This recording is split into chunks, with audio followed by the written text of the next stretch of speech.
You got a fan going on? Oh, yeah. Let me turn it on. I can hear it on the stream, but not in Discord.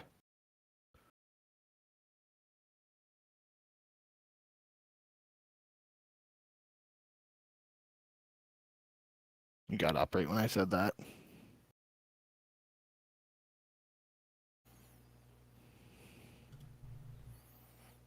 Yeah, that should probably be better. I could only hear it on the stream. That's why I didn't hear it at all on Discord until I opened the stream.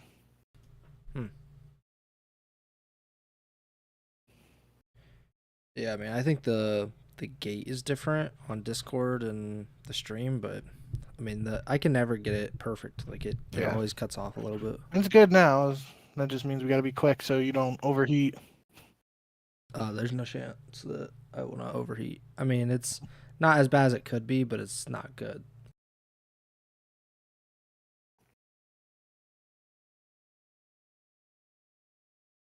All right.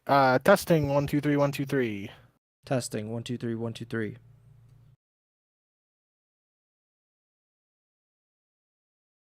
Good on Twitch.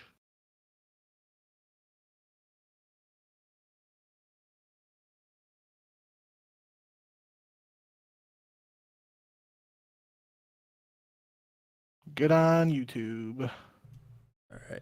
I also saw I don't know if you saw, Hex said that Formal's buyout was the biggest in Call of I Duty did history. see that. I forgot to put that in. I saw the Pred. They were talking about Pred and Scump was gonna pay $100,000 or something.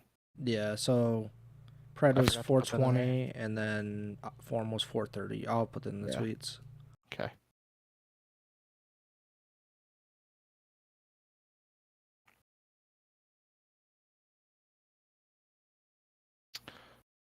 That would have been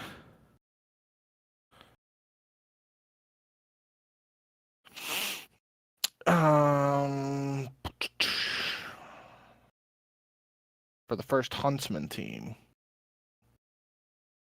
So it would have been October 2019 or like that off season. Yeah.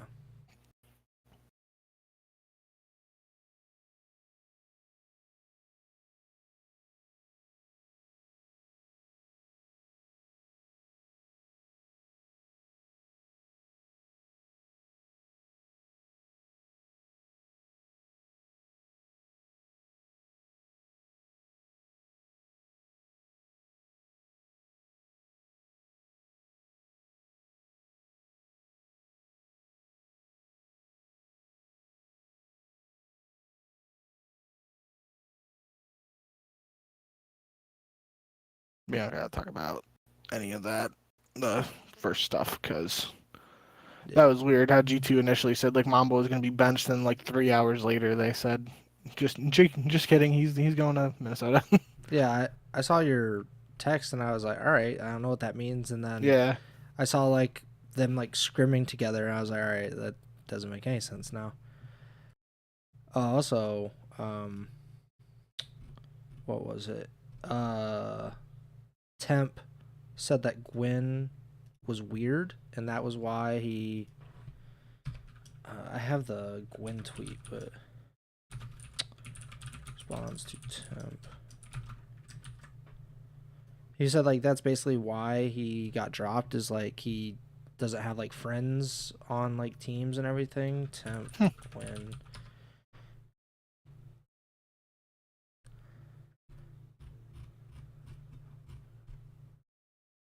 Fucking Twitter search is so goddamn ass. Jesus Christ. They just changed like the copy thing, and like now copy link isn't the first option, and it's pissing me off. Oh yeah, send via chat. Yeah. Like my muscle memory to go super fast and copy, it's just like in a constant battle now.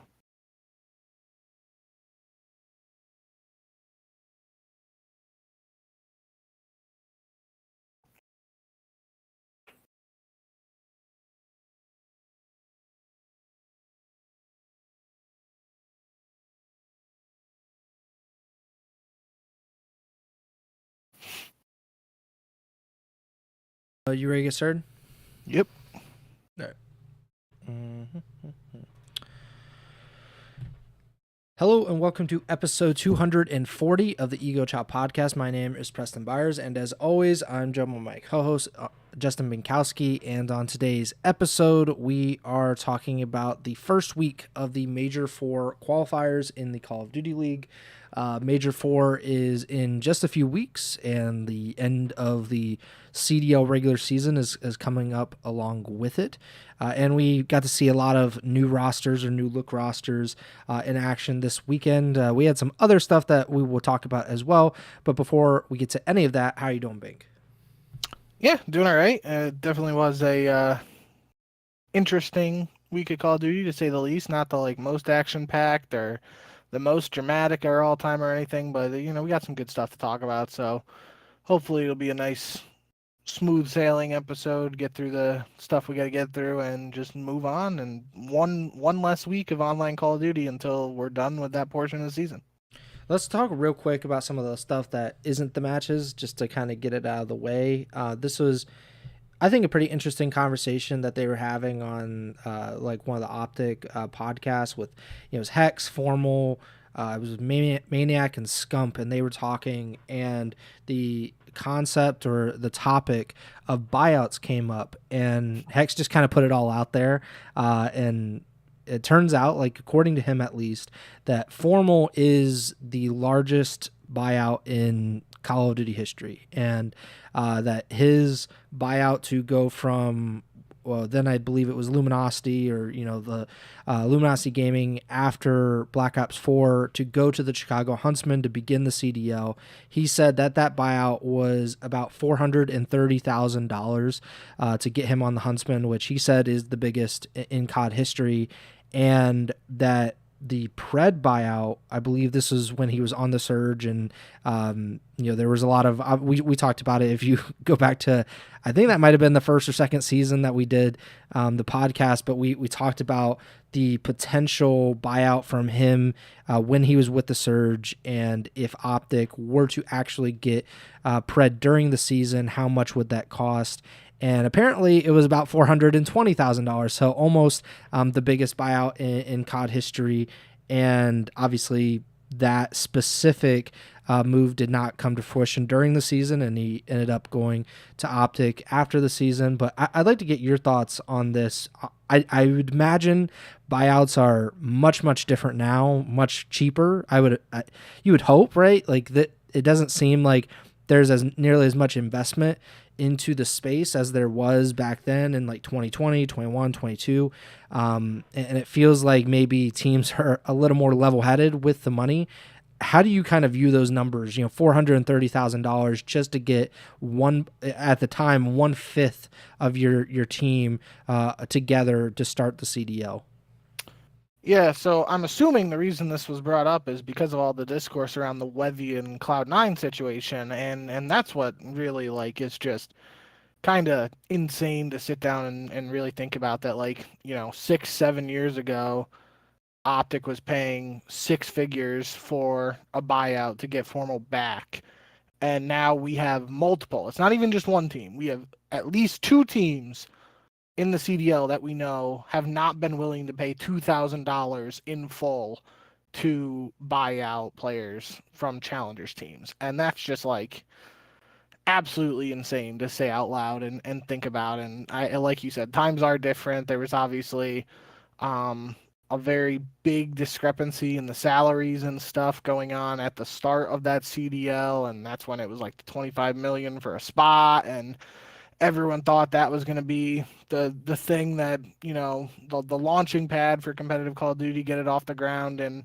into the stratosphere, however you want to phrase it. But yeah, it's just pretty crazy to hear that stuff out loud. It's even, like you mentioned, if you go back and listen to our Pred conversations when that whole saga was going down in that season, it was as far as I remember, the reports were that OpTic initially had an agreement with, that would have been Seattle Surge at the time, and then they were trying to up it from whatever the agreed upon amount was, and now this is the first time I'm pretty sure we've heard that number. I don't think we ever had any actual number associated with it before. It was always just vague terms of we had the agreement, and then they tried to increase it more. But I mean, that's especially given the fact that it was OpTic involved in it too. Like Hex obviously knew what Formal's buyout was previously, and if he knew that was the largest buyout in Call of Duty history, he was never gonna go over that amount. Not obviously they were at 420 allegedly for Pred when it was all said and done, or when they were trying to get it done. But Hex knew the 430 number for Formal from his firsthand experience, and he was probably sitting there thinking like, I'm not gonna do that again if I was able to do it for Formal, and I'm not gonna go that high now for Pred, especially everything we know about how they could just wait it out and get him in free agency for free. So, well, not for free, but for not a buyout. But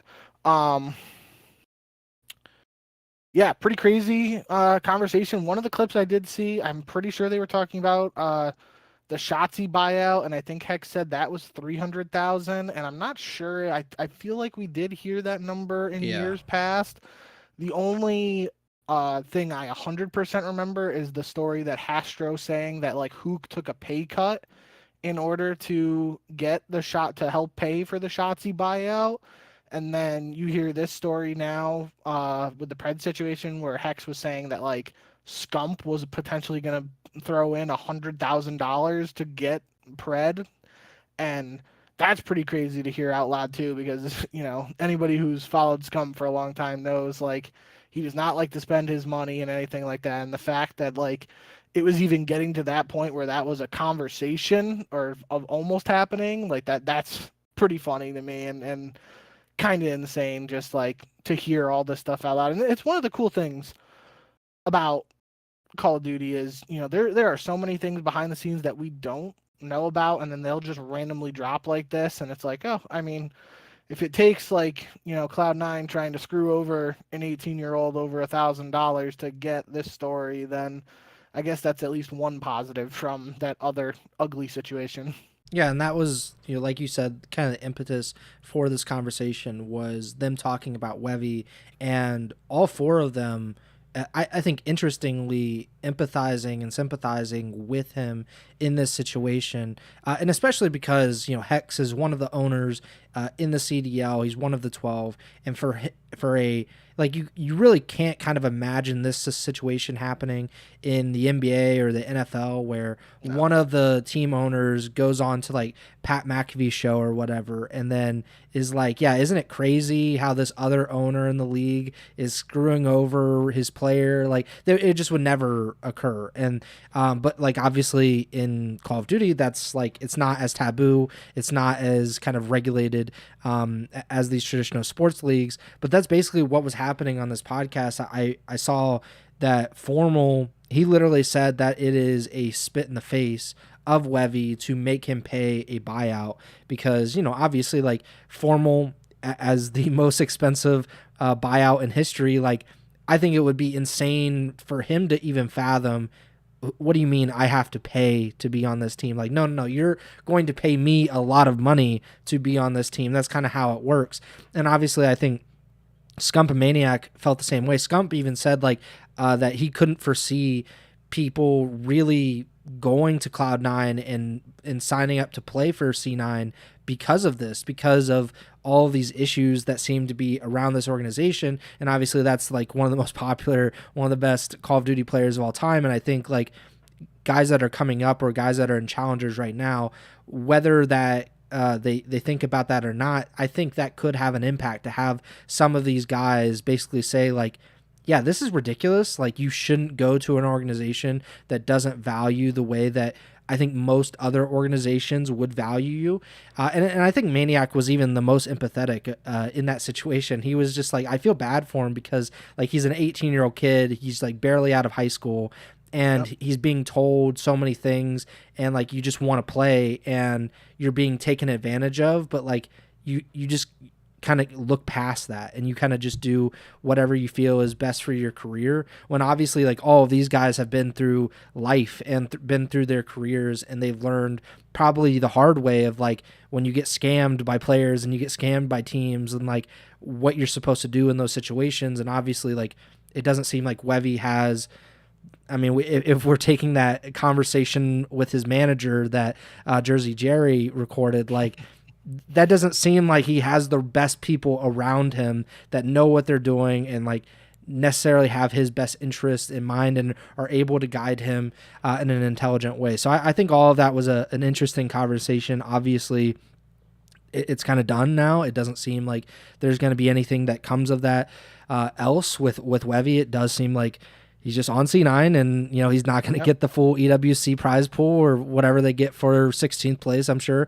But they, you know, it is just I think an interesting situation to have these former players and a current team owner just blasting this team for taking advantage of an 18-year-old kid who seems like he has a lot of talent and could be the future or a future star in the CDL. And most likely, honestly, probably not with C9 if we had to take a guess. Like if he's going to have some like uber successful career, he's probably not going to do it in a C9 jersey. He's probably going to do it with like OpTic or FaZe or LAT or one of these other teams that seems to value their players at least a little bit more than Cloud9 does. Anything else on this before we move on? I think we should move on then to the Temp and Gwyn thing. I don't know if you had seen this, but no. I just found it like really interesting. Obviously, it comes on the heels of Gwyn being released by the Vancouver Surge and him going down to challengers and potentially maybe he'll, you know, compete well and do well in the challenger scene and maybe even get to EWC, I guess on a CDL team, as you know, we saw he switched rosters last year and went to C9 before he ultimately went to the Surge in the offseason. But Temp on the Dope Check podcast with Breaking Point, he had said that he had heard absolutely nothing positive about Gwyn as a teammate, not necessarily as a player, but as a teammate and somebody that kind of like, and I think it's interesting because Temp, I think, is probably the opposite in some ways. Like Temp is so bombastic and so outspoken that like you're either going to love him or you're going to hate him. You know, he's had his run-ins with teammates in the past, and that certainly has, I think, been to the detriment of his career at times. But he also has had like super close relationships with, you know, Kenny and Hook specifically, and it does seem like he is beloved by some people, and then he was not beloved by some other people.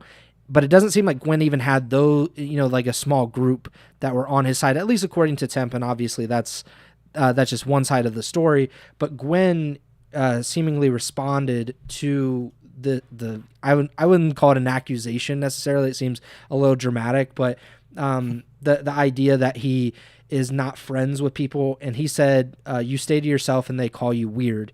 And then Temp responded and he said, I stayed to myself in MW2 and that was my last season in the league. The power of friendship is real, brother. I know you watch Naruto. So it does seem like Temp, you know, maybe he's looking out for Gwyn. I don't know if that's always how Donnie's like comments come off. Like, I mean, he is trying to be kind of antagonistic at times, just like Aches is, and a lot of these guys that do podcasts, like they say things that I think are a little bit disrespectful, a little bit like, I would say kind of sinister in a way. Like they're definitely trying to get a rise out of people, trying to get attention.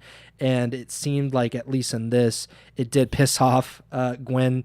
I don't know if that'll affect the way that he maneuvers in these teams and like the relationships from now on. But what do you kind of sense from this? Obviously, we both think that Gwyn is a very talented player, but it didn't click this season. And this is now, you know, the next team probably will be like his third. I'm not counting C9, you know, being on one event for EWC, but like if he gets on a team for next year, that would be his third team in 3 years because, you know, he was on Carolina last year. Vancouver was a completely disaster this year, and then whoever might pick him up next season. How do you kind of sense where his career is headed with what Temp is saying about him? Yeah, I just think I'm like fairly confident. I remember from the very brief preseason content there was surrounding this Vancouver Surge roster. I'm pretty sure there was a video of like Gwyn and Lunars talking about how much they wanted to play with one another heading into this year and that sort of thing. So I am a little surprised by that, and especially if that's the case, I'm surprised Lunars didn't say anything to Gwyn's defense in this instance. If he did, I didn't see it. Obviously, I missed this whole saga on Twitter to begin with, so I apologize if I missed anything there. But regardless of that, it does seem interesting that, just being point blank, like Temp is boys with TJ Halley, and TJ has teamed with Gwyn now multiple times on Carolina and Vancouver. So there's a strong likelihood that Temp has a reliable source, and it's even possible that he has spoken to TJ about this. So I have no reason to doubt Temp. There is probably some truth to what you were saying about him being potentially antagonistic in some instances and whatnot. I don't know if that's really the case here. I think that's like, it is very rare in today's day and age for people to like just say what's on their mind and not try to sugarcoat things or anything like that. And I think Temp is one of those people who's like, he doesn't give a shit who he offends or how it comes off or anything like that. He's just going to say what he's thinking or what he's heard, and that is what it is. And I think that's one of the things that's made Temp very funny over the years in his playing careers, and I think it's one of the things that has enabled him to be one of the more hilarious, whatever you want to call him, content creator slash coach slash ex-pro, whatever title you want to give him now. I think he's hilarious, and I think that's part of what makes Temp. So I do think, regardless of everything that was said previously, his tweet, especially where he said, like you said, I stayed to myself, and that was my last season in the league, like, feels like that at least is coming from a place where he knows what happened to him and he doesn't want to see the same thing happen to Gwyn. Could also just be another case of him just saying, like, yeah, this is how I see it, and it's like maybe potentially a warning, like, happened to me could happen to you if things don't change. So I think, just like you said, I think Gwyn, very talented player, hasn't seen the results from a team standpoint, and there have been questions around his individual performances in some titles here and there, the whole Gwinternet thing, yada yada. I just really hope for his sake he goes down to challengers now and absolutely fries so that he gets another opportunity in the league. But it will be like, maybe if there is a lot of truth to what Temp is saying, is this I don't want to compare it to Geo because I don't know if it's comparable to him in that sense, but there was the whole saga with like JCap and Geo where I don't want to put it all on JCap either, but JCap was just one of those people who I remember speaking out about saying that like Geo was getting like useless kills basically on the map, and now we're in a season where like there hasn't been any chatter about Geo potentially coming back to the CDL, and I would just, regardless of the circumstances surrounding it, I don't want that to be the case for Gwyn. I mean, I still like Geo as a player. I don't want it to be the case for him too. It unfortunately seems like it is, but yeah, I hope Gwyn goes down, does his thing in challengers, and then it will be interesting to see if his name is involved in roster mania or not in the offseason, because if it isn't, that could be a very telling sign that there's some serious truth behind what Temp's saying, but we'll have to wait and see. It's something that these, I guess older players do, but like more so the younger players have to also learn is it's not just about how good you are. That is a part of it and a big part of it. Like if you are so good, you can be a massive asshole and, people can look over that. And we talked about it with the Gentlemates, like, there were these concerns before the season that like the personalities would not mix and that there would be issues on this team. And they won Major 1, and we said like it doesn't. And I remember saying something along the lines of like, none of this matters until it matters, and it matters until it doesn't. And if you win, nobody gives a shit whether you're a dickhead or you're abrasive, like whatever your personality is. You can go back all the way to like Impact. Like those guys were killing each other like day in and day out. You would think that they all hated one another, but they won events and they won the world championship. So like none of it really mattered until they didn't win events and they lost at Complexity at Anaheim, and then they broke up because like that's how it works. And I think the OpTic Dynasty was the very same way. Like they were on the verge of breaking up, but they won events and they were able to keep going. And then obviously they win the world championship, and then they do eventually break up. But what I would like to tell players, and I think what Temp is maybe trying to tell Gwyn in this case, is like, being good is only a part of the equation. Being a likable teammate or just being a good teammate is a completely different part. And it's why some guys, I won't name any names, but you can probably imagine just a few of the names. But like, there are some guys that are just not as talented as the rest of the CDL, or they seemingly are out of place when they're on a roster because they just don't match the talent level of some of their teammates, but they continue to be on CDL teams. They always find themselves on a roster, and they've gotten chance after chance after chance after chance. Then you have to kind of wonder, why is that? Why are they the guys that always get those chances? And then you find out that they are absolutely beloved by every single teammate that they have. Like, they are the guy that like is always in the Discord server, like in TeamSpeak or something, and they're just hanging out. And those are the guys that make the other players feel comfortable. And whether they are the most talented really doesn't matter at the end of the day, because they're just the guys that people want to team with. And of course, that has a shelf life too. Like, you have to maintain a certain level of talent and skill and an ability to win matches. But I mean, it doesn't seem like the talent is the problem with Gwyn. So maybe it is a personality issue. Again, like, neither one of us can speak to that. Like what you were saying about like the buyout stuff, like there's so much that, you know, we just can't know without having like spoken to these players consistently and been around them personally, that like we can't know how that's actually affecting Gwyn in this case or any other players. But you know, like you said, like Temp is probably speaking from quite a bit of knowledge here, like intimate knowledge with the subject here. So like you could probably take it at face value. So maybe Gwyn has to change that part of him, and like maybe this is a good place to do that. Maybe going down to challengers, playing with different people, and being kind of humbled in a way. I always hate that word just in general, but like, you know, this is a pretty humbling experience to be on one of the worst teams in the CDL this season, get dropped by that team, have to go down to challengers at the end of the season, and try to bring yourself back up to the CDL. And maybe he's able to kind of change something about himself in that regard. We saw Neptune. I don't think it was necessarily the same way, but Neptune had to kind of trudge through challengers for a bit after the CDL stint.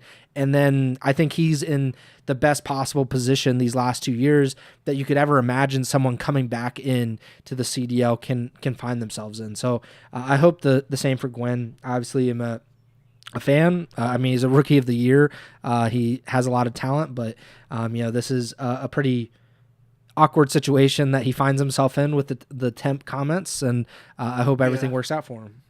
I will just say too, there has to be some validity to the whole like Gwyn and Lunar's friendship thing that was, I'm fairly certain, was publicized at the start of the season or before the season, because it's not like Gwyn was the first guy dropped off this team or anything. Like, they made multiple changes and they made multiple attempts to make it work with him on this roster, and then it just got to the point where they needed to literally blow up the team, and they you know, seemingly identified Lunars as the one guy to keep around, to build around. Obviously they kept Nero too, but like Nero had just joined, so it was kind of like, you know, a blow it up instance where they kept one guy who was from the start of the season, and Gwyn was just, you know, they tried him early in the season on the AR, switched him to a sub with the NPC meta, I think.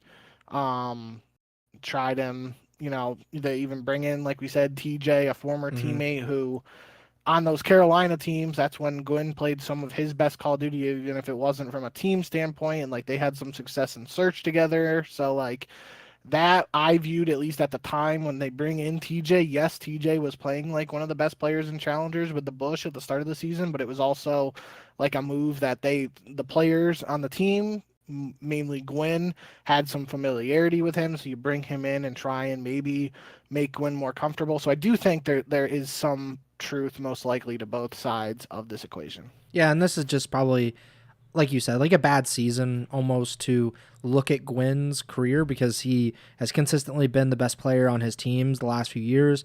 But then this season, you know, like you said, him playing out of role, and I just like, and we've talked about it, like the roster construction was so incredibly flawed that they made multiple roster changes like within the first a month or two of this season, and we've seen them make, I think, maybe like 4 or 5 roster changes in total this season, and Lunars is the last guy standing. It's pretty ridiculous that I can't really blame him for a lot of the things that have gone on, because it isn't just him. Like, I mean, I guess if we saw them this weekend, so it probably already is gone. But like, if Vancouver was able to like turn it around right now, maybe you could say like, oh, it was Gwyn. He was the guy holding everybody back. But like, I don't think that's going to be the case. I don't think we'll have to worry about that. Let's get into these matches though. We're about half an hour in, and we have some pretty interesting results to discuss. I don't know exactly how to take in some of these matches, honestly, because they just don't make sense on their face. I think we should start just on the very first match of this weekend. Yep. The match just doesn't make any sense. Toronto versus Carolina, of course, Standy coming in to the Royal Ravens, and Toronto, there was so much made about, will they make a roster change? It seemed like they were trying to make a roster change. Ultimately, they did not. I think very fittingly, the owner of Koi, he had said on Friday, I believe it was, on like Wednesday, he said, lots of noise on Toronto Koi today, a little bit of drama too. Narrative is overblown. We're sticking with what we got. Back-to-back top threes with upside to come. Not apologizing to anyone. Our staff makes the moves that make sense for the org. Always. See you in Paris. Flash forward to Friday. They get absolutely dumpstered by the Carolina Royal Ravens, who are most likely not going to champs this season. Carolina wins the hard point 250-178. Carolina wins the S&D 6-4, and then they win the overload 3-2. They sweep Toronto, who, as Adamau, I think is how you say it, Adamu or whatever, at Grayson on Twitter, he said, back-to-back top threes. So, upside to come. There was not a lot of upside in this match, and right afterward, he tweeted, disgraceful. That was it. That was his whole tweet. That was a quote tweet of their 3-0 graphic. I mean, it was disgraceful. What do you make of this, to have the owner basically set these guys up for failure publicly, being like, it's all overblown, like, this is ridiculous, and then afterward being like, these guys are essentially like bums, essentially. Like, that's one of the worst performances that they put in all season long. Yeah, I mean, you kind of hit the nail on the head. That was like my exact line of thinking, is that he has a one-word tweet, that one word being disgraceful, literally 2 or 3 days after he puts out this like short paragraph or whatever, however you want to categorize his initial tweet, saying like narrative is overblown, and obviously alluding to everybody talking about how Toronto needed to make a change, upgrade insight, yada yada. And I mean, you can't even, full transparency, I did not watch this match or the Friday matches. I was at a wedding for one of my roommates from college, so I missed this match, and I can't speak to exactly what happened on the server and in the games. The score lines for the individual maps are pretty close, like 3-2 overload, 6-4 in the search, and then even the hard point is the quote-unquote least closed map, and that's still like a 72-point win. And then you look at the KDs, and it's not like a case where Insight is dropping a 0.7, and that's the reason they lose. It's like, yeah, Insight had a 0.96, but Joe DeCeves has a 0.91, and Kleenex has a 0.86. And, I've been singing Cleansight's praises a lot since the NPC meta switch, and I've been singing Joe DeCeves' praises a lot this season in general. If both of them have an off series, it doesn't really matter what Insight does. Like, that's never going to be a recipe for success. So, one thing I will say is there have been a lot of talk about online matches against Carolina and the issues with playing them, and the ping situation, just because Carolina doesn't have a facility, so they're spread all over the country and stuff. So it's possible there was some like online ping discrepancies happening in this match, and that really, like, I don't want to put a tinfoil hat on or anything like that, but just the way Joe DeCeves has been playing of late, like it's not expected for him to have a negative KD against a team like Carolina, and I don't want to say it's because it was an online match or there was something going on with the ping, but that is just one thing that comes to mind as a possible excuse. But there really shouldn't be an excuse unless Carolina was like just in a God mode honeymoon phase, which obviously we'll get to their following match later. It doesn't seem like that's the case, so I'm really, not sure what happened with Toronto. I do think there are some potential things you could think about, but it is a bad look, quite frankly, for this to be the first match and Toronto's only match of the weekend after you go on this whole like spiel about, yeah, we're good, we don't need to make a change, blah blah blah. Then you get 3-0'd by a team that's most likely not going to be a champs. It's very Nate Shot, honestly, and it's pretty fitting because Nate Shot and the Toronto owner have had their share of words before. I believe Nate Shot was LAT was called like a t-shirt organization at some point. And of course they had a rivalry and all of that for at least a little bit. And they're two of like the top 4 or 5 organizations consistently every year. But I mean, this is a very Nate Shot thing to do, is to basically just say something ridiculous on Twitter and then your team not show up the very next day or 2 days later and be like, oh, like disgraceful, like that was a bunch of bullshit, the guys need to pick it up and all of that. But I think owners should not do that. Just in general, it makes it more interesting. Like they should do it if they want to and are willing to take the heat. I will criticize the Toronto owner in this regard, that he has his replies limited or locked. Like he has to follow you to comment and all that, which I think is a load of bullshit, because I really wanted to reply to him in the first tweet when he said like the narrative's overblown or whatever, because like I think that's a ridiculous tweet to put out there in general, when like with all the reporting that has been done, and it seems pretty clear that they were trying to make a roster change and that they just could not get either Nasty, and the Abe stuff wasn't, I guess the preferred way of making a change and all of that. And obviously the roles probably wouldn't work, at least 1-to-1, and everybody probably wouldn't have been happy about it. But like, I think when that stuff comes out and you're saying that, hey, like, look at all the results we get, it's like, then why were you trying to make a change in the first place? Like if you guys are all so satisfied about everything, like then you should shut up and like be okay with it. Like Insight's playing perfectly fine if you're okay with it. Like, and I just don't like that, but we didn't get to reply, so it didn't really matter. And then I guess the karma came back and got them in the end. That was their only match of the weekend, so they didn't get to show up and maybe redeem themselves later in the week. So that's unfortunate, but it should give them a little bit of motivation going into the minor this weekend, and maybe that'll change some things. I think we should also mention like Standy. He had like a decent performance, like nothing stood out in this match, but I mean, a win is a win, and Carolina, they need the wins, honestly, if they have any shot at making it to champs. And I think we were both expecting them not to win either of their matches this weekend. So for them to get one, I think is a pretty good step forward for the Royal Ravens. It's huge, especially the way some of these other matches went down for some of the teams that Carolina is fighting for that last spot for. Like, if they win the minor, they are... they got a shot to make it very interesting in the major. Obviously, saying is Carolina going to win the next minor tournament, like that's a big if, but it would make things very, very interesting. Next up, we had G2 versus C9. Of course, this was the G2 Minnesota debut of both Envoy and Nasty, and it was I think a weird match for sure, because, well, one, C9 won a map, which is always kind of weird. And two, C9 won a respawn map, which is much, much weirder. They absolutely smoked G2 in the Overload. Den Overload, it was 6-2 Cloud9, which extended the series. G2 had won pretty narrowly the hard point. They decisively won the S&D, and then they smoked C9 in the second hard point, 250 to 109 on Scar.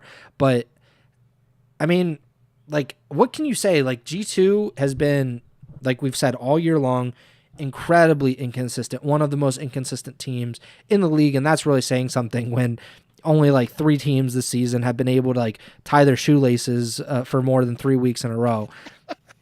How do you feel about G2 after this match in particular, where Nasty didn't really have a great showing and they still won, but they also lost a respawn to the worst respawn team in the league? How do you kind of square those things? Yeah, I didn't get to watch this one, and this was also G2's only match of the weekend. But my instant reaction when I was doing our notes and stuff was that Nasty has a .95 KD and he was able to win with that. Like pinch me. Like is this real life for him? So that had to feel good for him, at least on an individual basis. Like, damn, I just won a match where I didn't have my best performance. That had to feel good, given what he's gone through earlier this year. Kremp obviously was the standout performer statistically in this series, 109 kills and a 1.31 KD overall. Everyone on Cloud9 went negative. It was also Wevy's official CDL debut, and he went 87 and 90 for a .97 KD. I guess I'll just throw in from the Cloud9 perspective, the last match of the day today on Sunday, where Cloud9 played against Boston. Cloud9 also lost that series 3-1, but Cloud9 won the search, and that's kind of been the thing for Cloud9, even with their previous roster, was they were losing a lot of series 3-1, the one win being the search, but this was different from the G2 perspective.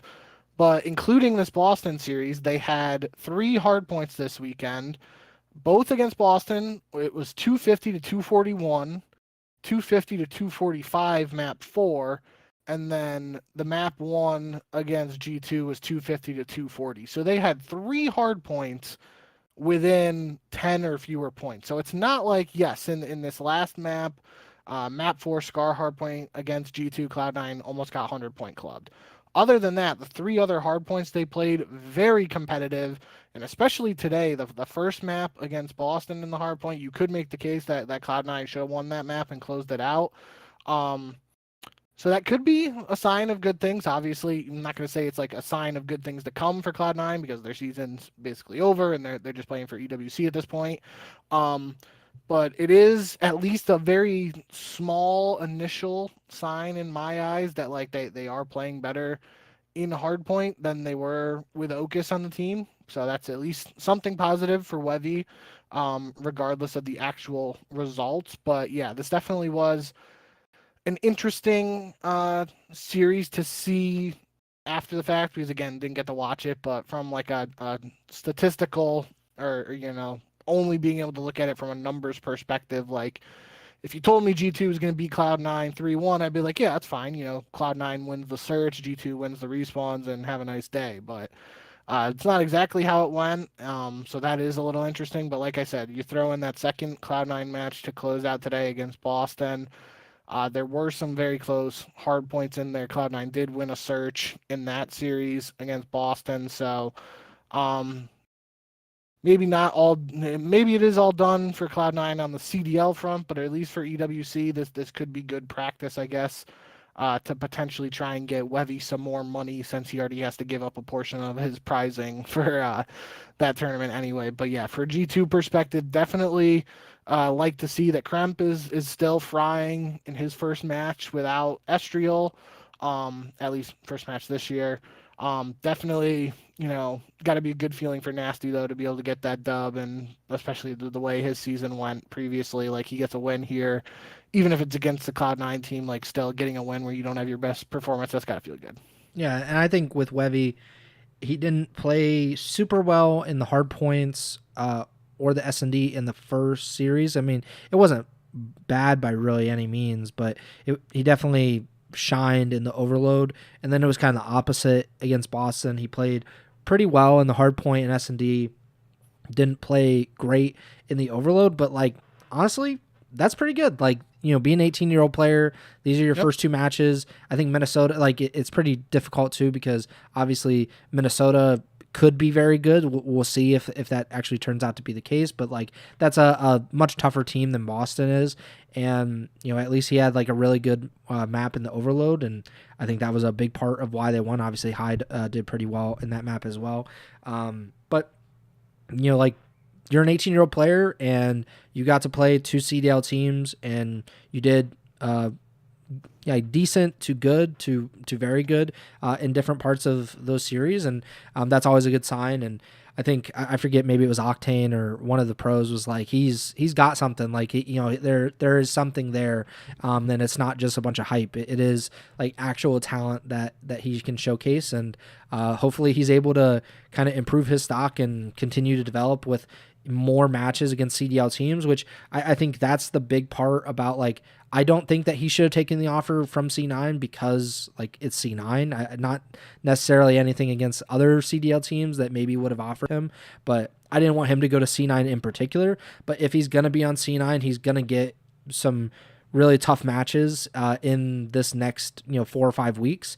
And obviously that's pretty big for his development if he's able to make the most of these matches and all the experience, because this is pretty much just elevated practice. Like, you're not going to really do anything. You're not going to make champs. You're not going to you go and have like some big run with Cloud9. So it's just a lot of practice matches at the end of the day that are kind of elevated in some way, and he should really take advantage of that, and hopefully he does consistently like he did this weekend, and I think he did pretty well.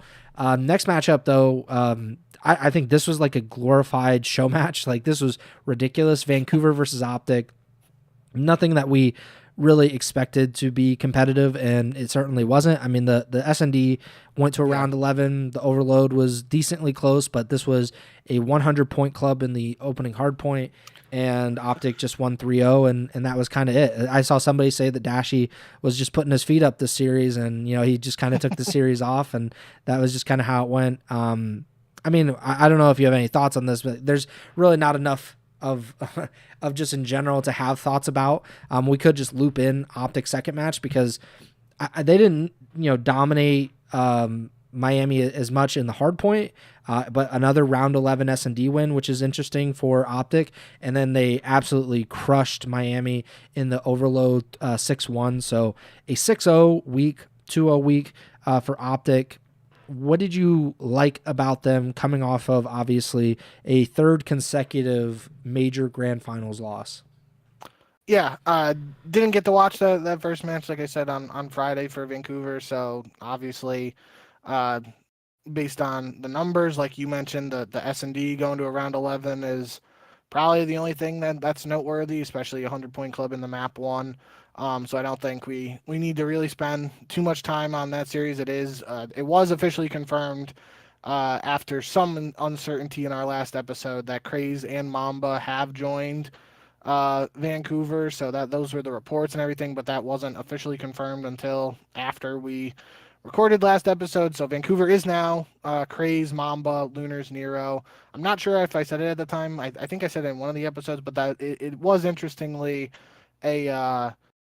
one of the targets for Vancouver early in the offseason was they were trying to get the Omit team that had a little success at EWC last year, that was like Craze, Mamba, Mac, and Vivid. So like, it is interesting that they were able to get these guys after they had for lack of a better term, they had pretty lackluster stints with their first CDL teams to begin this season, and now they're getting a shot to play alongside one another on this Vancouver team. So it will be interesting to see if they are able to make anything happen, but obviously tough debut match against a very good OpTic team. Not much more we really got to say on that front. The second match, I think there will be more that we discuss about Miami, but at least from an OpTic perspective, this, pretty much expected. It is interesting that, they do have a 6-0 map count, 2-0 record, but both S&Ds are around 11, so that is something we'll have to keep an eye on. I don't think, what was the search map for the Vancouver? Oh, it was Hacienda, so they were obviously, let's see the map vetoes here. Hacienda search was OpTic's pick for that series, and Hacienda was OpTic's search pick for the Miami series, but it was map 5, so it didn't get there. So it is very likely OpTic is very comfortable in the champs race and everything like that. They are very likely taking this opportunity to test some maps out and potentially increase their map pool and see what they can do with the biggest tournaments of the year coming up. So maybe that plays a role in some of the score lines for these maps, but nevertheless, at least from an OpTic perspective, not much to complain about, really. 6-0 map count. There are a couple close searches, but end of the day, they got the job done. I did think it was interesting, though. Where was it? Oh, Brian Stats on Twitter tweeted out that Mercules now has won 50 series in the CDL, which you have to remember he's officially only been in the CDL for a year now, because it's like a year ago last year that he was actually picked up by OpTic after the Toronto run at Major 3. So I guess the Major 3 stuff probably counts in the 50 series, but still 50 and 14 career record in CDL matches. That's just pretty crazy to think about, really. Yeah, and like a fifth of those are just grand finals losses this year. So I'm sure that makes OpTic fans feel very good about that stat. Next up, we had Saturday, May 30th. We started off with what we both said was probably one of the most interesting matches of the weekend, and that was FaZe versus LAT. And it turned out to be one of the most interesting matches of the weekend because FaZe, they win both of the hard points in this series. The second hard point was 250 to 119, a real stomp by FaZe on Scar. But LAT win the first S&D Fringe 6-4, Gridlock Overload 5-2, and then Gridlock S&D in Game 5 6-3. They NESLO FaZe, and I mean, FaZe has been vulnerable, is probably the word that we've used the most to describe them. But LAT, coming off of this Major 3 championship, I think we were both interested to see how they were able to follow it up, especially, coming out of the gates, playing a team like FaZe. How did you think that they did in this first match? And is there any concern on the FaZe side losing this? I know we've said like online matches, how important are they? How indicative are they? So what do you kind of take away from something like this? I was not like, if you told me it was a 3-2 series for LAT, I wouldn't have thought much of it. I'd be like, yeah, that makes sense to me. But the fact that it's a NESLO for LAT, just given what we know about both teams, like I would expect LAT to be a better hardpoint team than FaZe, and I would expect FaZe to be a better search team. That obviously hasn't been the case for FaZe recently, though, and that is something I am slightly worried about, online or not. I've said now I'm not going to let the online stuff really impact my thoughts on FaZe, at least, to a extreme degree. But we saw it before last tournament. Like I don't remember. I think it was they played Gentlemates and Miami, and then they played OpTic, and it was like their only map. They were winning the searches that previous week, and then OpTic was winning search, and they go into the OpTic match. I'm pretty sure OpTic won the searches there. I can't remember Yeah, I think so. how everything played out there, but it feels like to me search has been a little bit of a question mark for FaZe recently. I don't want it to be like extreme recency bias and only talking about this match in particular. Maybe they got to give Tupac a call again. It's worked in the past for, FaZe. Obviously, that was Atlanta FaZe and not FaZe Vegas, but it does seem like it's at least reached a point where, they got to try and figure something out. It could also be, again, both of these teams are very comfortable in the champs positioning. They could be trying some stuff out. I know I've seen FaZe play Fringe a couple of times for search. And FaZe did pick Fringe in this series. So yeah, not really sure too much, like if there's anything crazy to take away from this match. I mean, it does make sense. LAT coming off a major win was able to get the job done, but it was an event where FaZe beat LAT.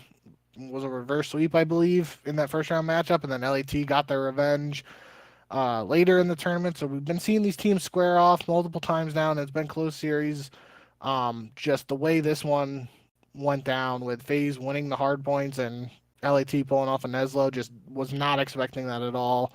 But sign me up for this matchup as many more times as we can possibly fit it in for the rest of the year. I guess technically it's possible we get it twice at Major 4 and twice at COD Champs, and then maybe twice at EWC. I don't think EWC brackets double elim, so I guess like in a max situation, there's like 5 or 6 more potential matchups for these two throughout the rest of the year. Like sign me up for as many of those as possible. Yeah, and LAT is the second best hardpoint and second best S&D team. So for them to lose both hardpoints, you could say that's concerning for them in a way, of course. But for them to come back and actually win this series, and FaZe is one of the better overload teams. Like, is a statistically a better overload team than LAT. I again, like, I don't know how much can be taken away from this. I don't know if this is like the end all be all. Like, hey, like, should we really be concerned about FaZe or whatever? I think like it was a close series overall. It probably is not great for the FaZe guys that they lost the S&Ds here, but we'll see if that actually has anything to do with the results later in the season. Like you said, if they do play 4 or 5 more times, like I think then those will give a better idea of like what we should expect, or like that's actually more indicative of what these two teams are capable of against each other. But yeah, I would love to have a very long series between FaZe and LAT pretty much every weekend if we could get it. Definitely don't need Boston and Cloud9 to play each other like we did today. So Gentlemates in Carolina, though, that was the second match on Saturday. I mean, it was interesting because it was relatively close. Of course, it was a 3-0 for Gentlemates, and that's great for Paris because they debuted Estriel and all that, and they definitely needed a win. I think losing here would be pretty concerning for the guys, but there was some controversy that round 11, Sib, he was like, I think I might have stretched it. And then people looked at him and was like, yeah, you definitely stretched it. Like it seemed like it. And he got some criticism for that. People were saying like Gentlemates has obviously broken GAs before. So maybe there could be some kind of, they got punished earlier this season for snaking, I believe. And they got blacklisted, I think, what was it, a week of scrims, and that was around the time that they were really starting to do poorly, and we thought, okay, maybe that could impact what they are able to do later this season, or at that point in the season. But then they also win the overload, and this was an overtime win for them. So it was, I mean, for Carolina, no moral victories in the CDL, really, especially when you're trying to make a champs run. But considering they already won one match this weekend that they were not expected to win, for them to come back and play Paris as close as they did, I mean, that's a pretty good performance. What did you make of it? Are you concerned about Paris? Like, what did you think of Estriel? And do you think that anybody will do anything about the SIB stuff, like whether a ruling will come down from the gods that run the CDL? Yeah, I don't know about that. It seems like a lot of people are now of the opinion after the fact that it's like, yeah, he stretched the bomb, but he didn't do anything crazy. Like, I just couldn't believe it was even a conversation, quite frankly. Like, stretching a bomb has been a thing since even when I was playing GBs. Like, if you had some way to try and stretch the defuse so that you were undercover and then, like, mess up whatever lineup the other team was trying to play for, like, if you see they planted the bomb one way, you're like, okay, I'm going to try and angle it so that they can't see me from whatever position I know they might be in. I do know that like the slide diffusing thing is I've seen some, not even in this game, but in other games where it's like you can literally, like, if you slide and click the diffuse at the right time, you can literally, like, it's like you slide with the bomb in your hand. So like on that gridlock bomb site, if Sib did that to that point, he could have like slid out of ice cream to that front of the bomb and like taken it like basically to the front door of that truck by the bomb site there, and like there would have been no way exceed like hit a shot there to close that out. But he didn't do it to that extreme. I don't know. I mean, I am so far out of the loop at this point with the GAs. Like, I didn't even know this was really going to be that big of a deal, but I guess we'll have to wait and see. It would suck, in my opinion, if Gentlemates was punished for this in some fashion, not even in the sense of like what it means in the bigger picture for the league overall, but just in the sense of like, this is a brand new team after adding Estriel in, and that would be valuable practice they would be missing out on towards the end of the year. And that could be detrimental to them if like they missed a week of scrims or whatever the case might be. I don't know. Um, but at the end of the day, I do think it was a pretty solid performance from Gentlemates in Estriel's debut with the team. I do think it was probably closer than I was expecting, but a 3-0 is a 3-0 at the end of the day.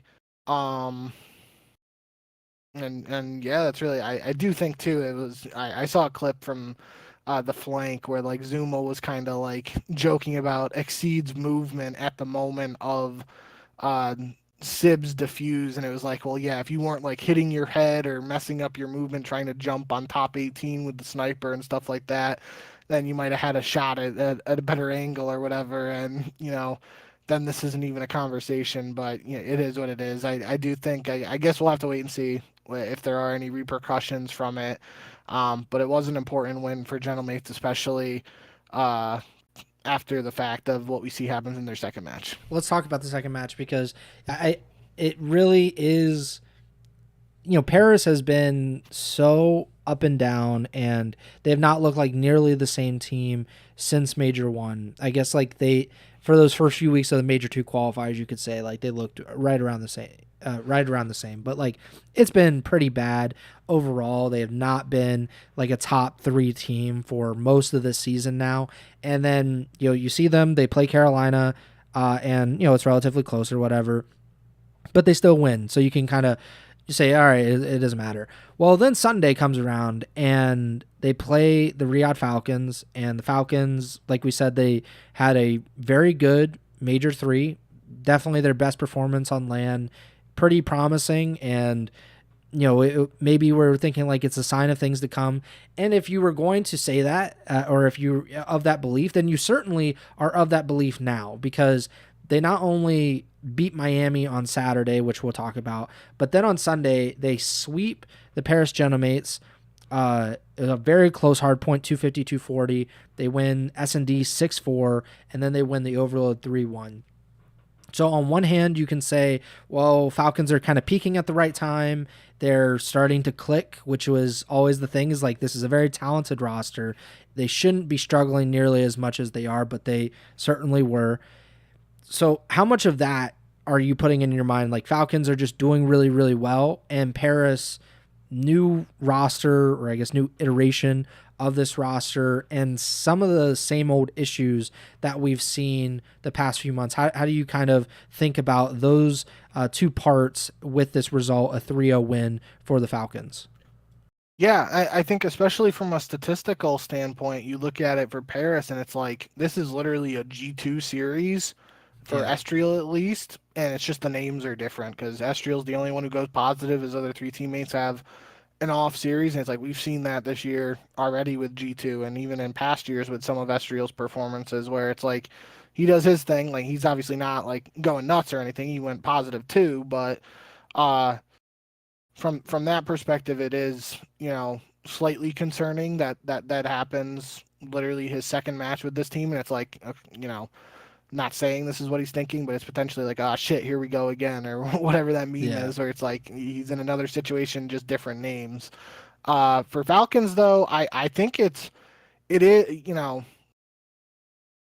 considering how they played in their other matches well, like I think it's safe to say they are hitting their stride and playing their best Call of Duty of this season at the right time of the year. And that's something I have always said in recent years. Like, you want to be playing your best COD towards the end of the season because that's when the prize pools are the biggest and those are the biggest tournaments. And the teams that do that, like historically, I always go back to that LAT team that had Kremp, Joe Deceives, Nasty, and was Afro at one point, and then Joe Deceives, Kremp, Nasty, and Ghosty. Yeah.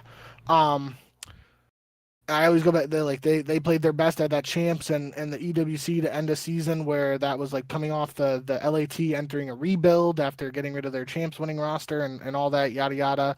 I think we might be looking at that with Falcons here, and this, if that's the case, that is something that'll be very interesting to see from them. I don't want to get too far ahead of ourselves though, because it is just again a 1 week of online Call of Duty. I will say though, one thing that stood out to me while watching, and I put it in the notes too, was in the map one hard point. It was on the P1 for Den there. And historically, in Call of Duty, the first hard points on hard point maps aren't like, money hills frequently or anything like that. So it is worth keeping that in mind with what I'm about to say. But, Exceed took a very long route and essentially turned it into a pinch that essentially set Falcons up to win the game. It wasn't like, he got a 4-piece or anything like that to close it out, but it was definitely a situation where he most likely could have went, one way and it would have been shorter to get to the hill or whatever. And if he dies, Falcons maybe win, but instead he goes the long way around, gets behind Gentlemates and sets them up to clear out the hard point and close out a very hard fought victory in map one. And I think that's just something again to keep in mind with Xnid.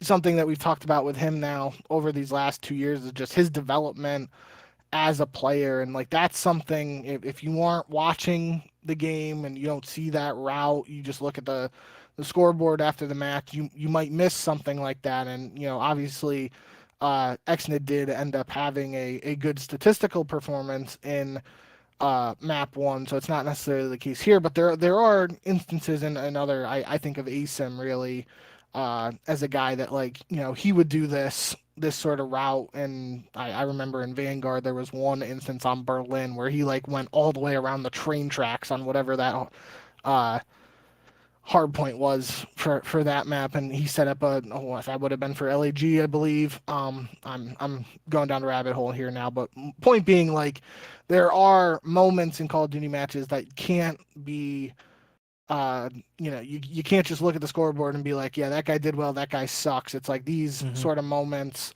you have to see what happens and watch it unfold, and that's just something that isn't always taken into consideration, I feel like. And here I wanted to at least say it because yes, Xnid has been playing pretty well of late, played well in this series and in this map in particular, but this is one play stood out to me, ends up being a game-winning play. And not even in that sense, it's just something that, especially for a guy coming from his situation, coming into the CDL from a foreign country, playing with people that, he wasn't even speaking this language mostly, I don't think, a year plus ago.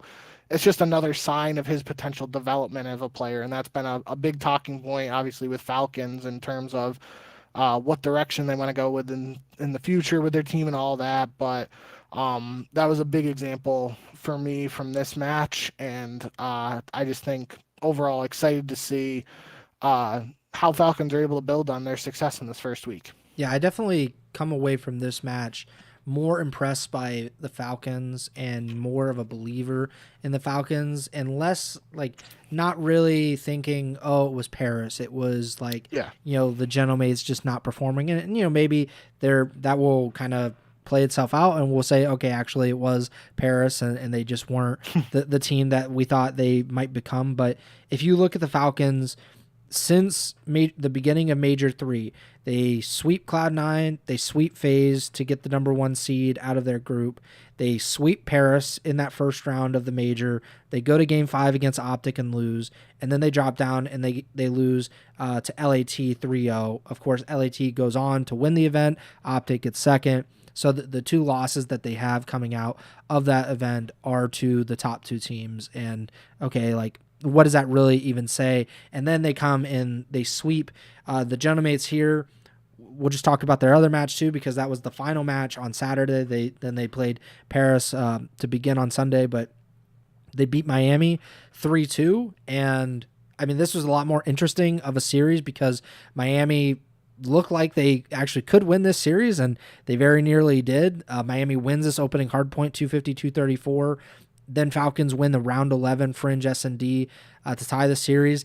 Then it goes to a 6-5 overtime win for the Falcons, exposure overload. And then Miami ties the series up, Hasi and a hard point. And then Falcons come back and they dominate the Game 5 Sake S&D 6-1. So Falcons go 2-0 this weekend. That's whatever that was, like 5 wins out of their last 7 matches, or something like that. And not saying that Miami is like a like the biggest team or the best team or whatever, but Miami online has proven to be pretty formidable for a lot of these teams. Beating Gentlemates now twice, sweeping Gentlemates, I guess, twice in the last like 4 or 5 matches is pretty interesting. And now I feel like Falcons should have a lot more belief in themselves. I guess considering we did the power rankings just a week ago, how much do these matches, these 2 wins for Riyadh, does this change a lot for you, or are you pretty much the same exact place you were just a week ago? Maybe like slightly could tweak them, because I did have them in that lower tier, but I had them with a pretty big group, and I still don't think I would like put them over like some of the top teams that I had. But I think the bigger thing for me, yes, this was a NESLO win for Falcons over Miami, but the big thing for me was that the game 5 that they won was a Sake S&D, and that was the first time we got to see Sake S&D, because that was one of the new maps just added to the map pool before Major 4, and nobody had played this in any of these matches before then. And we saw Falcons play it twice this weekend, and they're 2-0 on it. And that was one of the big talking points around Falcons before last event, when there was that whole internal, maybe internal and external debate about what they should do from a roster standpoint, was like communication and S&D, how they're able to, if that should influence them making a change in terms of trying to improve in search and in trying to improve the communication of the team from a language standpoint, and whether that could translate to better results in search. We saw them succeed on this new map. We also saw Xnid clutch up on this map. We also saw Xnid using a sniper, and that is something that could be potentially a key for Falcons going forward. If he just turns out to really enjoy sniping or be really effective with it, like that could be something that helps Falcons improve in search. This also could be a case where this is the new map, they're giving it a shot, and they're good at it. And that could have a ripple effect too of like, I know it's only 1 week of online matches, but now any of these other teams going into Falcons matches are like, okay, they're 2-0 on it. Do we just ban that away, or do we have to veto something else and leave it open? And then that becomes an interesting back and forth that technically wasn't possible just a week ago because of that map not even being in the map pool. So that was definitely something that stood out to me from both of the Falcon series this weekend, but obviously it was a bigger talking point, or maybe not a talking point, but something that stood out to me from that first series in particular, just because it was the game 5 and they won it 6-1. So that was the first time we saw the map, and it was pretty convincing. But yeah, definitely, it was another NESLO this weekend, and I guess it's a little surprising given the fact, like, you think, again, sort of like maybe the stats don't back it up this year for Miami at least, but like you think back to Miami last year, and they were pretty good at search at the end of last year, and now they're in a position where they're getting NESLO'd here by a team that there were questions around their search heading into last event at the very least, and potentially even now. So yeah, very, very interesting. I do think that was one of the matches when we were doing our pick'em last week. We both went with Falcons, but it was kind of like could we go either way, like sort of thing. And the fact that it's a 3-2 kind of is reflective of that. But definitely, when you dive into it a little bit, I certainly wouldn't have expected a NESLO here, and sort of like the LAT FaZe match. Wasn't expecting one there. Wasn't expecting one here, Falcons Miami, but we get one nonetheless. And then we have probably the best team of the weekend, the Boston Breach. Some people are saying that Nasty was dragging down this team. I will say, specifically dragging down Purge, because Purge probably had his best weekend. Like, not even a joke. Like, he probably did have one of his best weekends of Call of Duty this weekend. Like, he had a very good first series. He had a pretty good second series. Boston went 2-0. I mean, some people are saying maybe comeback player of the year. He's making a late run at the award. But seriously, Boston did go 2-0. I don't know the last time that the Boston Breach went 2-0 in a weekend. Like, I mean, they have like single digit wins, I think, all season. So like it certainly can't be a very frequent occurrence. But I think we should also mention that they played probably the two worst teams in the CDL, but they're like the third worst team. So like it's an accomplishment. And they've, I think, lost to, I don't know if they lost to C9, but they certainly have lost to Vancouver before, I think multiple times this season.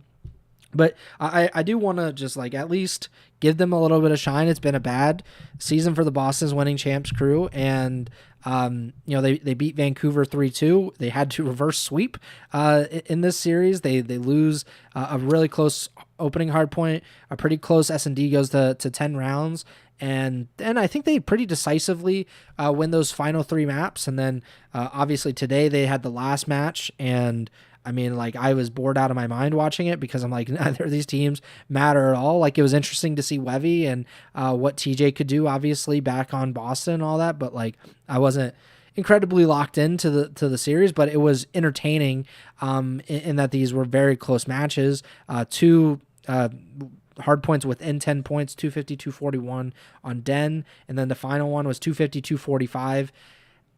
Is there a chance for Boston for them to make a run? Like, maybe, I don't know. Like, I think God himself would have to come down and do something about the standings. But this was a very good weekend for the Breach boys.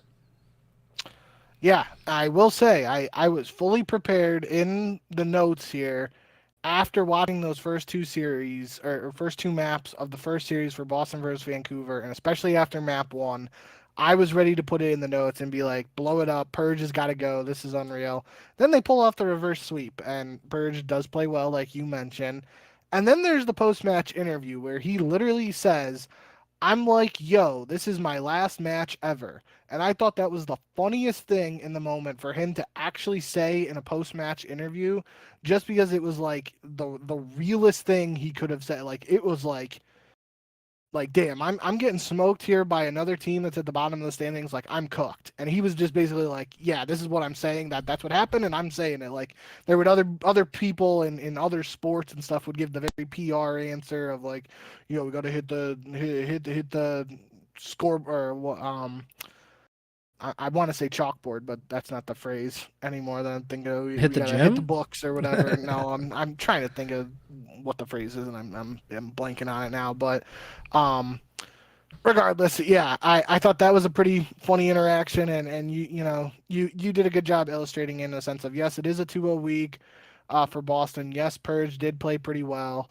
But it was against Cloud9 and Vancouver, so we do got to pump the brakes a little bit. I was on the TJ Revenge series for the Vancouver, and it was looking pretty bad at first, but they were able to make it work and pull off the reverse sweep. But yeah, I don't think there's much to write home really about this series, I guess, in the sense it was a pretty strong bounce back for Purge. I thought Nero did play pretty well in both of Vancouver's series. I also thought Afro played pretty well in both of Boston's series this weekend, and that's obviously, I feel like Boston getting Afro has kind of just been like an overlooked change because like they've struggled so much. So at least for his like individual stock and stuff going forward, it's important for him to get wins like this and have good performances statistically against the teams that he should have good statistical performances against.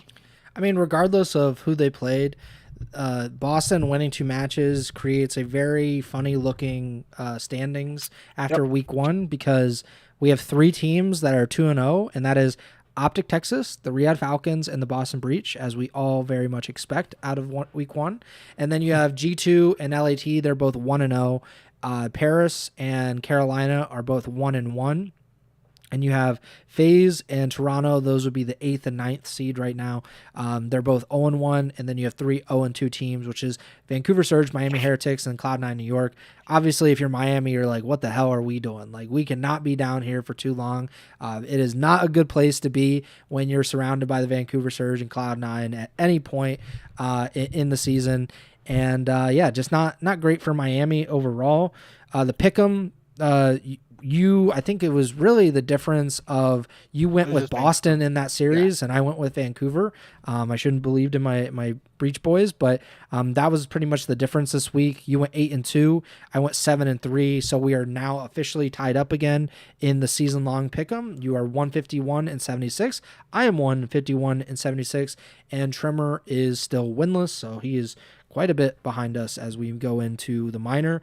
Can we talk about Miami real quick? Because we didn't really talk about them for specifically. Sure. Just we talked about both teams, and I didn't want to do it because we were talking about OpTic together with their match, and then we talked about them with the Falcons match, so we didn't really focus on Miami. But I just want to bring it up. Like, obviously, they go 0-2, as you said, and that was something we talked about last episode at the end. Could this be the thing that triggers the Real roster move that's seemingly just waiting in the wings? And that was something we discussed last episode. We went into the conversation of the minor for next week, where they play against Vancouver in the first round of the minor bracket. After that, they would play FaZe if they win. So they've obviously had some success against FaZe, but I do think 0-2 week here to start. And if they struggle at all in the minor, I think we 100% have to see a roster change made for Miami. I just don't know what that move would actually be. I did see on the flank, Temp suggested that you bring in Real for super, and it was the point he was trying to make was that it would speed up the team and you wouldn't have both Rancor and support. Wow, I butchered that. I can't even talk anymore. Paraphrasing, but the point seemingly was that he was trying to suggest having Rancor and super both playing slower style ARs. You replace one of them with a faster SMG like Real that could potentially switch up the pace. And I don't know. We've heard about Trakes, and it seems like everyone thinks it could be metals. Then there was the talks about it potentially being for Trakes, and now I heard Temp suggest potentially super. That was obviously a him statement, not like saying that he heard it or anything. That was like something that he was seemingly his idea, but there's a lot of buzz around it. It's definitely something we got to watch. King Eagle in the YouTube chat said that according to him, he said Zuma said on the flank that the change is basically done. So that's definitely going to be interesting. I mean, it's possible this 0-2 week triggers it even before the minor. That would certainly be very interesting to see, and we would obviously talk about that a lot next episode. But if it doesn't happen before the minor tournament, I definitely think, again, even though it's just a simple online single elim bracket, if Miami does struggle a little bit next weekend, I think at that point they would have to seriously consider bringing Real in. For who is the bigger question. Yeah, and I said last week, or I guess on the last episode, like you should bring him in for the minor, and whatever the change is, obviously, but like he should be in the lineup for the minor just because it gives you another week of matches, even though they're not technically major qualifier matches, but like it gives you more practice. And what is the use of like making this roster change if you're just going to waste 1 week? And that is kind of basically what you would be doing. Like maybe it's only one match if you get upset by Vancouver in the first round, which would obviously not be ideal, but I think the idea should be, hey, you bring in Real for the minor. Hopefully you beat Vancouver. You have beaten FaZe multiple times, so like there's still a chance that you could beat them in the second round. Then you'd probably play LAT, maybe G2, maybe Boston. Who knows? The Breach, they're on a win streak right now. But like you're gonna have to play probably Thieves or G2 in that semifinal, and then like who knows what happens in the final? Like last time when Miami got to the grand finals of the minor one, but then they I think have a much simpler road ahead, if I remember correctly, for the rest of the major four qualifiers in terms of their schedule.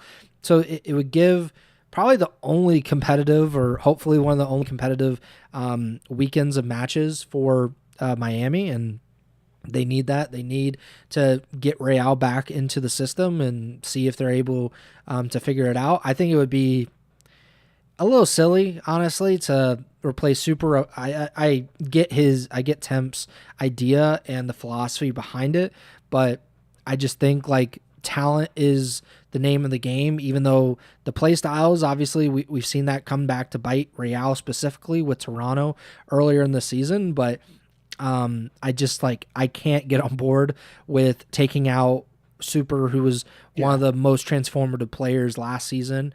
And despite obviously the team not doing super well, especially on land, I can't get on board with taking out either Super or Rancor and replacing them with Real. It has to be Trakes or Metals, and most likely I think it will be Metals ultimately, if I had to make a bet. But who knows? I just hope to see Real next weekend in the minor and hopefully doing well, because it was obviously not a great start to the season for him, and it's Miami needs something. They need a boost at this point in the season.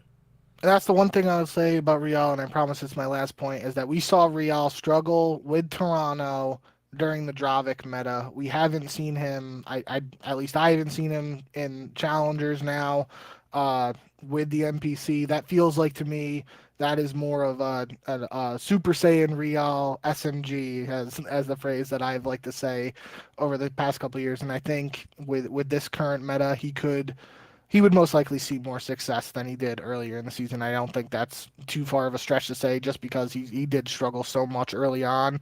But we'll just have to wait and see. Yeah, and so we'll be back on Wednesday, most likely, to talk about the minor and maybe some roster changes. You never really know. Miami, like we just mentioned, there's a decent chance that they will make a change. And I don't know if there's any other teams that are really itching to make a change. It'd be funny if Toronto actually pulled the trigger now because they played their one match and got embarrassed. But that would actually be incredible. I don't think that's going to happen, but it certainly could. I don't think there are any other ones that really pop to mind that actually might make a change at this point. But we'll have to wait and see, especially if there's any other news. We'll talk about it then. But we appreciate everybody tuning in. Obviously, shout out to King Eagle in the YouTube chat and Jay Hearn, who just popped in and said that Miami is chalked. They've kind of been chalked for most of the season. In reality, it's just we have not... every time that we've believed in them, they have given us a reason not to believe in them. Jay Hearn also said Koi needs to change. I think they understand that too, despite what the owner might say on Twitter. The fact that they were trying to get nasty and that Abe was a potential option, despite the roles not really lining up as well as you would hope, it does seem like they are aware of that. But options are limited, and I think one of the big factors for Toronto is that they have not been, I think this is a point that Bink made earlier in the season, but they have not been super keen on making mid-season roster changes very often.